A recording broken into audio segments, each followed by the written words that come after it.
For 5 long days, a stray dog stood outside an abandoned house, barking, scratching, refusing to leave. Rain poured, nights froze, but he never moved. Neighbors thought he'd gone mad. But when rescuers finally broke inside, what they found lying on the floor changed everything. In a small, quiet town that most people forget even exists, there stood a little wooden house at the end of a lonely road. The paint had peeled away, the porch creaked with every gust of wind, and the garden was overgrown with weeds that no one cared to trim. Inside that house lived an old man, Henry Walker, 79 years old, widowed and forgotten by time. He used to be a carpenter, the kind of man who could build anything with his hands, except maybe a life without loneliness. His wife, Margaret, had passed away 7 years earlier after a long fight with illness. His son moved abroad for work. His daughter married and settled in another state. The phone calls had stopped coming. Birthdays came and went without a word. Henry's world had grown small, just 4 walls, an old radio, and a porch where he'd sit every evening, watching the sun sink behind the hills. He didn't expect visitors anymore. He didn't expect anything at all.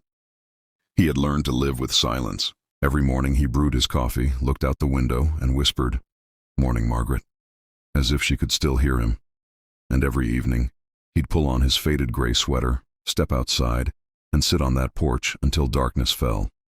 He wasn't waiting for anyone, but somehow it felt wrong to go to bed before the world grew quiet. Then one cold autumn afternoon, something changed.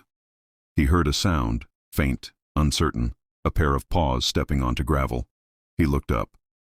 At the edge of the yard stood a stray dog, thin, shivering, fur clumped from the rain. Its eyes were soft but sad, like it had seen too much of the world already. The old man froze for a second, then smiled. "Hey there, boy," he said, his voice gentle, rusty from disuse. The dog didn't move, just stood there watching him, tail low. Henry went inside, filled a small bowl with leftover soup, and set it near the porch steps. Then he sat back down and waited. After a long minute, the dog stepped closer. It sniffed the bowl, took a few careful licks, then ate, slowly, gratefully. When it was done, it looked at the man again, as if to say, "Thank you."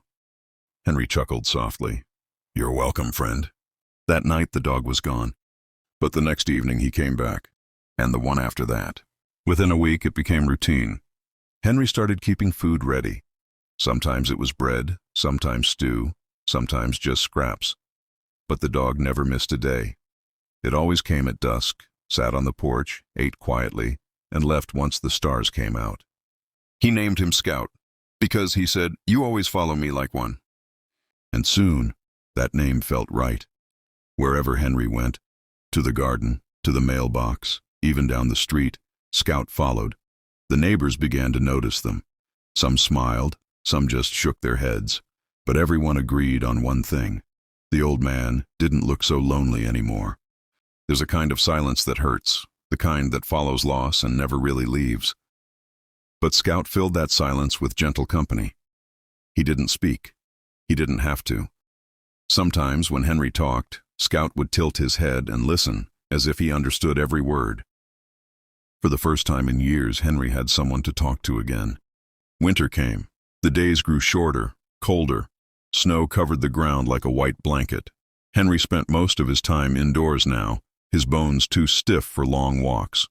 But every morning, when he opened the curtain, there he was, Scout, curled up on the porch, waiting patiently for the door to open. Henry would smile every time. "Still here, huh? Guess we're both too stubborn to give up." He'd open the door and the dog would trot in, shake off the snow, and lie down beside the heater. It became their rhythm. Quiet days, warm evenings, and a friendship built out of shared loneliness.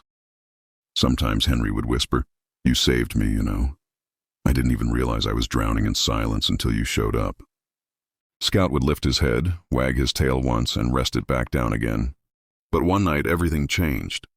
It was raining, not the gentle kind, but a cold, relentless storm that howled through the trees. The power went out. The wind rattled the windows. Henry tried to light a candle, but his hands shook. He reached for a glass of water, and it slipped, shattering across the floor. He bent down to pick it up, and suddenly felt a sharp pain shoot through his chest. His vision blurred. He tried to call out, but no sound came.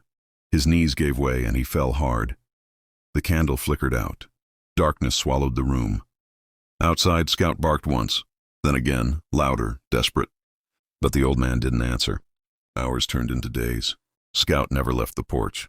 He barked until his voice cracked, scratched the door until his paws bled, and whimpered through the endless rain. Neighbors heard him, but most assumed the old man had gone to stay with family. No one checked. By the 5th day, the barking had turned hoarse, broken. People finally called the Animal Rescue Center. When rescuers arrived, they saw a dog so thin it looked like bones under fur. But when they approached, he stood tall, growled weakly, and blocked the door. Then something miraculous happened. Scout stood up on his hind legs, pressed his 2 front paws together, and stared at them, like he was praying. One rescuer whispered, "He's begging us to go inside." They broke the door open. The smell of stale air hit them. The room was dark, silent, except for the faint ticking of a clock. And there, lying on the cold wooden floor, was Henry Walker, barely breathing. The rescuers rushed to him. Scout darted inside, crying, licking his hands, pressing his body against him as if trying to warm him back to life. An ambulance was called. When paramedics lifted the old man onto a stretcher, Scout refused to move. He tried to climb up beside him. Finally, one medic said softly, "Let him come. He's the reason this man's still alive." At the hospital, Henry was placed in intensive care. The doctor said he'd suffered a heart attack and had been unconscious for nearly 5 days. If help had come even a few hours later, it would have been too late. When he finally woke up, a nurse told him what had happened, about the dog who barked for days until someone came. Henry's eyes filled with tears. He whispered, "He waited all that time?" The nurse nodded. "He never left your porch." Later that afternoon, the rescuers brought Scout to the hospital. The moment he saw Henry, his tail began to wag weakly. Henry smiled through his tears. "You remembered me, didn't you?" he said softly. "You came back." From that day on, they were never apart again.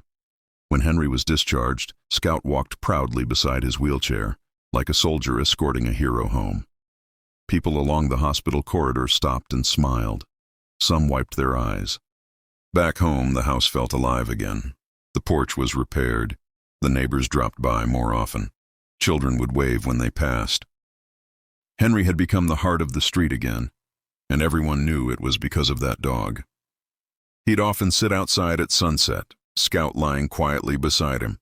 Sometimes he'd talk to passers-by, sometimes he'd just sit in silence, smiling. When someone asked him once, "Why do you think that dog stayed by your door all that time?" Henry looked down at Scout, who was fast asleep. He smiled and said, "Because kindness never dies. It just waits until the day it's needed again." Years went by. Henry grew older. His hands trembled, his steps slowed, but his eyes still sparkled whenever Scout was near. The dog, too, began to gray. His walks became slower, his naps longer. But no matter how tired he was, he never left Henry's side. Neighbors often said, "They're like 2 souls sharing one heart." And in a way they were. Then one spring morning the porch was empty. No Henry, no Scout. The mailman noticed first. He knocked, but no one answered. He called for Scout, but there was only silence. When the neighbors entered the house, they found Henry sitting peacefully in his chair, eyes closed, a gentle smile on his face. Scout lay at his feet, still, silent, faithful until the very end. He had passed just a few hours after Henry. They were buried together beneath the big oak tree behind the house, the same spot where they used to sit every evening. The townspeople came to say goodbye. Some brought flowers, some brought tears. On their shared stone, someone carved just 5 words. "Because kindness never dies." When I first heard their story, I couldn't stop thinking about it. About how a lonely old man, forgotten by almost everyone, found love again in the heart of a stray. And how that same stray, who had nothing, gave everything he had to save the one person who showed him kindness. That's what makes this story unforgettable. Because in a world that often feels cold and careless, a man and a dog reminded everyone what it means to care. Deeply, simply, unconditionally. Maybe that's why people still talk about them in that little town. They say, on quiet evenings, if you walk past that old wooden house, you might still hear the faint creak of a rocking chair and the soft thump of a tail against the porch. A reminder that love doesn't end, it just changes form. So the next time you see someone lonely or a stray animal looking for shelter, remember Henry and Scout. Because sometimes the smallest act of kindness can echo across a lifetime. If this story touched you, don't let it end here. Share it. Let it reach someone who might need a little faith and kindness again. And if you believe every stray deserves a second chance, hit that subscribe button and stay with us for more true stories of hope, rescue, and unconditional love. Because kindness never dies. It just keeps finding new hearts to live in.